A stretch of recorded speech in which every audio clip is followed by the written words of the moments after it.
The late afternoon sun cast long golden rays across the ranch, spilling warmth over the wooden corrals and the endless prairie beyond. Dust hung in the air like memory itself, soft, heavy, and lingering. The corral gates creaked as the black horse shifted its weight, its eyes watchful, patient, and deep as midnight. Eliza, dressed in her cream-colored gown, approached with careful steps. She was unlike the women who often visited ranches, those who wore practical skirts and sun-hardened expressions. No, she carried with her a grace that belonged to quiet libraries and music halls back east. And yet, something in her heart had pulled her westward, away from parlors and expectations, and toward this sun-drenched land where everything was raw and untamed. Her gloved hand rose slowly, brushing against the horse's muzzle. The animal snorted softly, its breath warming her fingers. Eliza closed her eyes and leaned closer, as if confiding in the creature. For a fleeting moment, it felt as though the horse understood her in a way people seldom did, without judgment, without question. Behind her, leaning against the rail with his arms crossed, stood Daniel McGraw. The rancher was broad-shouldered and weathered by years of hard labor, his shirt darkened from sweat and sun.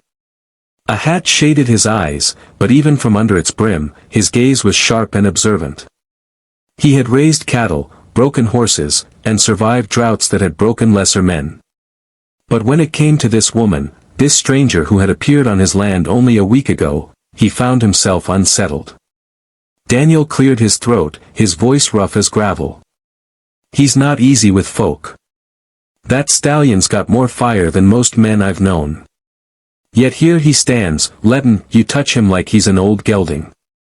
Eliza opened her eyes, still resting her hand gently on the stallion's nose. "Perhaps he knows I mean him no harm," she said softly. "Animals sense things we humans often ignore." Daniel tilted his head, half amused, half intrigued. "Or maybe you've just got a way about you. Never seen him that calm." A breeze swept through, carrying with it the scent of hay and earth. For a moment, silence fell between them, filled only by the quiet stamping of hooves. Eliza turned slightly, her face lit with the kind of delicate beauty that made Daniel's chest ache in a way he hadn't felt in years. She was a mystery to him. When she'd first arrived, stepping off the stagecoach in town, he had thought her out of place, like porcelain left in the dust. But she hadn't broken. Instead, she'd asked questions, offered to help with chores, and shown a strength that wasn't loud but steady. "Why'd you come all this way, Miss Eliza?" Daniel finally asked, his tone softer now. Her hand lingered on the horse a moment longer before she lowered it, folding her arms before her as though bracing herself. "My father used to tell me stories of the West," she said. He spoke of freedom, of skies that went on forever, of a place where a person could be, more than what others told them to be. "When he passed, I realized I had been living in shadows, in a world of polite expectations. So I came to see if his stories were true." Daniel studied her, the lines of hardship carved deep in his face softening. He wasn't a man given to many words, but something in her confession stirred him. He knew about running from shadows, though he rarely spoke of it. His past held scars, losses of his own, choices that had closed doors he'd once dreamed of opening. "You'll find the West don't hand out freedom easy," he said finally. "Takes grit. Takes loss. Sometimes more than you think you've got in you." Eliza's eyes met his then, clear and steady. "Then perhaps I will learn. Perhaps this land will teach me." The horse shifted again, nudging Eliza's shoulder gently before pulling back. She smiled faintly, as though the animal had given his blessing. Daniel noticed it and felt something twist in his chest, a dangerous something. He had built his life around the ranch, around duty and survival. He had long since buried the notion of softness, of companionship. And yet, watching her stand there, framed in the glow of the setting sun, he felt walls he had sworn would never fall begin to crack. The following days settled into a rhythm. Eliza rose early, surprising the ranch hands with her willingness to fetch water, gather eggs, or mend torn shirts. Though her hands blistered and her fine dresses bore stains they were never meant to, she never complained.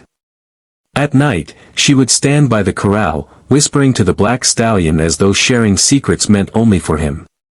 And Daniel watched. He told himself it was out of responsibility, she was a guest, after all, and the frontier was no place for a woman alone. But in truth, he watched because she drew him in like the horizon itself, promising something beyond the reach of his current life. One evening, as thunderclouds rolled over the prairie, Daniel found her by the corral again. Lightning flashed far off, illuminating the dark sweep of land. The stallion pawed the ground nervously, but Eliza soothed him with a steady hand. "You're fearless," Daniel said quietly. She turned to him, raindrops beginning to speckle her bonnet. "No," she replied. "I'm afraid of many things. But I've learned courage is not the absence of fear, it's choosing to face it anyway." Her words sank deep, stirring something buried within him.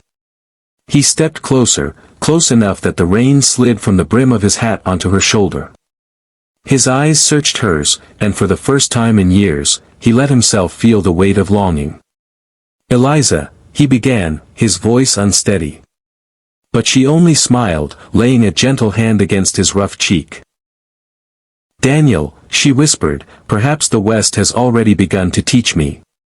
The storm broke then, rain pouring down, drumming against the earth. The black stallion whinnied and bolted across the corral, his strength a wild echo of the emotions neither Daniel nor Eliza could deny any longer. They stood together in the rain, the world washed clean around them.